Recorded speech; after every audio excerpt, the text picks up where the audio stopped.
السلام علیکم۔ میں نے کئی برس پہلے ایک گاڑی خریدی تھی اور آج کل میرے زیر استعمال وہی گاڑی ہے۔ میرا اس کا نام ہے اور 660 سی سی اس کی انجن کیپیسٹی ہے۔ اس گاڑی کے وجہ انتخاب یہ تھا کہ بڑی ہی اکنامیکل گاڑی ہے یہ اور بہت کم پیٹرول کنزیوم کرتی ہے۔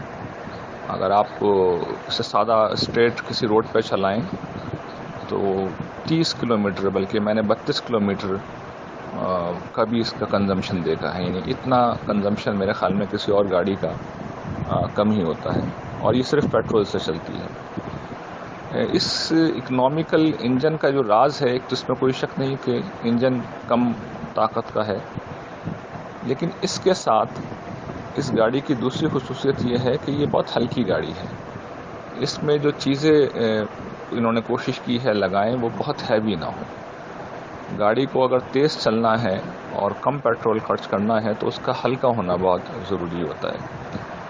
اسی طریقے سے انسانوں کی زندگی کی بھی مثال ہے کہ اگر انسانوں کو اپنی زندگی میں اپنے مقصد کی طرف تیز چلنا ہے، اپنے ہدف کی سمت تیز بڑھنا ہے، تو انہیں بھی ہلکا ہونا ضروری ہے۔ اور ہلکا کس چیز سے ہونا ضروری ہے؟ زندگی میں بہت سی چیزیں ہوتی ہیں جو ہمارے لیے بوجھ کی حیثیت رکھتی ہیں، لیکن ہم انہیں اختیار کر لیتے ہیں۔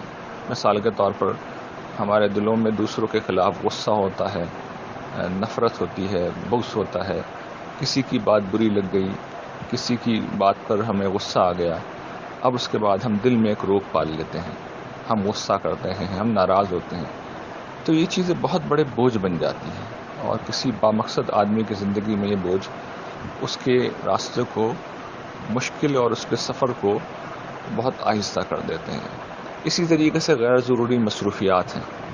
انسان بلا وجہ ٹی وی دیکھے جا رہا ہے، انسان بلا وجہ سوشل میڈیا پہ کام کیے جا رہا ہے، انسان بلا وجہ انٹرنیٹ پر بیٹھا ہوا ہے، انسان بلا وجہ باتیں کیے جا رہا ہے۔ یہ سب چیزیں بھی زندگی کے بوجھ ہیں، تو ان چیزوں سے بھی بچنا چاہیے، اپنے آپ کو ہلکا کرنا چاہیے، تبھی ہم اپنی منزل کی طرف تیزی سے بڑھیں گے۔ اور بندہ مومن کی اصل منزل تو جنت ہوتی ہے، تو اس پہلو سے بھی دیکھیں تو یہ بوجھ اصل میں سب سے بڑے بوجھ ہیں۔ اللہ تعالیٰ سے دعا ہے کہ آپ کو دنیا اور آخرت کی تمام بھلائیوں سے نوازے، اور آپ کو لیے جنت کا راستہ اور میرے لیے بھی جنت کا راستہ سہل و آسان فرما دے۔ آمین۔